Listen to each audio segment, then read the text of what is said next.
tercurahkan kepada Nabi Muhammad SAW yang telah membawa kita dari zaman kegelapan menuju zaman terang benderang seperti yang saat ini kita rasakan.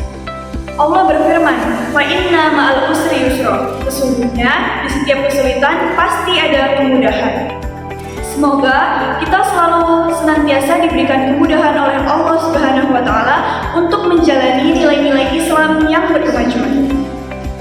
Yang terhormat Bapak Apotekar Anwar Shadiq, Magister Farmasi, beserta teman-teman yang saya sayangi. Perkenalkan, nama saya Naila Hardiaulan dengan NIM 202505036. Pada kesempatan kali ini, saya akan membawakan materi komunikasi informasi Islami dengan judul Ketepatan Dosis Antara Ilmu Farmasi dan Jalan Kehidupan Islami. Hadirin yang dirahmati oleh Allah, dalam bidang ilmu farmasi, kita sangat mengenali prinsip fundamental yang berbunyi "the dose make the purpose", yang artinya dosislah yang menentukan suatu zat dapat dikatakan sebagai obat atau justru menjadi racun.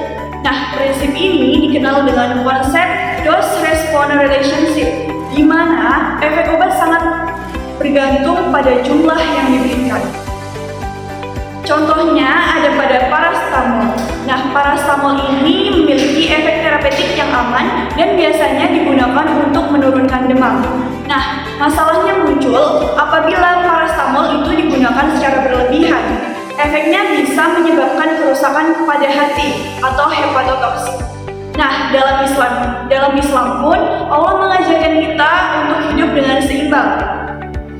Dalam Quran Surah Al-Baqarah ayat 143, Bismillahirrahmanirrahim, wa kadzalika ja'alnakum ummatan wasata, yang artinya, dan demikianlah kami telah menciptakan kamu sebagai umat pertengahan yang adil dan seimbang. Nah, ayat ini menjelaskan bahwasannya Allah menciptakan atau memerintahkan kita untuk menjadi umat yang seimbang dan tidak melakukan sesuatu secara berlebihan. Nah, selanjutnya Allah juga melarang kita untuk melakukan hal-hal secara berlebihan. Dalam Quran Surah Al-A'raf ayat 31, Bismillahirrahmanirrahim, wa qulu wasrabu wa la tasrifu innahu la yuhibbul musrifin, yang artinya makan dan minumlah kamu secara tidak berlebihan, sesungguhnya Allah tidak menyukai hal-hal yang berlebihan. Nah, ayat ini menjelaskan dan sangat relevan dengan konsep dosis pada ilmu farmasi. Bahkan dalam hal halal pun seperti makan dan minum, Allah tidak menyukai apabila dilakukan secara berlebihan. Nah, teman-teman, dalam ilmu farmasi kita diajarkan tentang overdose obat. Nah, dalam kehidupan sehari-hari juga ada overdose perilaku. Apa saja sih yang termasuk dalam overdose perilaku? Yang pertama, overdose makanan. Overdose makanan dapat mengakibatkan kita terkena penyakit seperti penyakit kolesterol, obesitas, dan lain-lain. Selanjutnya ada overdose sosial media. Overdose sosial media dapat mengakibatkan kita lupa dan lalai untuk menjalankan kewajiban kita, seperti lupa menjalankan ibadah, lupa mengerjakan tugas kuliah. Selanjutnya ada overdose kerja. Padahal kerja ini termasuk ibadah, teman-teman. Tapi apabila dilakukan secara berlebihan, maka efeknya bisa melupakan keluarga atau bahkan tidak menghiraukan orang-orang di sekitarnya.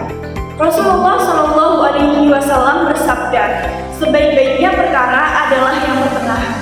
Nah, Islam tidak mengajarkan kita untuk hidup secara ekstrim, tapi Islam mengajarkan kita untuk hidup secara seimbang. Nah, teman-teman, kita sebagai mahasiswa farmasi memiliki dua peran penting. Yang pertama, menjaga dosis obat, dan yang kedua, menjaga dosis hidup. Apa saja sih yang termasuk dalam menjaga dosis obat? Yang pertama, kita sebagai mahasiswa farmasi tentunya mampu meracik dan memberikan obat kepada pasien sesuai kebutuhan pasien. Yang kedua, mampu mengedukasi penyalahgunaan obat. Dan yang ketiga, mampu mengedukasi penggunaan obat secara tepat. Selanjutnya, apa saja sih yang termasuk dalam menjaga dosis hidup? Yang pertama, menjaga keseimbangan antara duniawi dan akhirat. Yang kedua, tidak lalai dalam menjalankan ibadah. Hadirin yang dirahmati oleh Allah, jika salah obat dapat merusak tubuh kita, maka salah dosis hidup akan merusak hati dan iman kita. Jika kita sangat teliti dalam menghitung miligram obat, mengapa kita tidak teliti dalam mengatur hidup kita? Hadirin yang dirahmati oleh Allah, jadilah tenaga kesehatan yang tidak hanya pintar pada ilmu saja, tetapi mampu menerapkan nilai-nilai Islami sesuai dengan ajaran Islam. Mungkin itu saja materi yang dapat saya sampaikan. Semoga bermanfaat bagi kalian semua. Saya akhiri.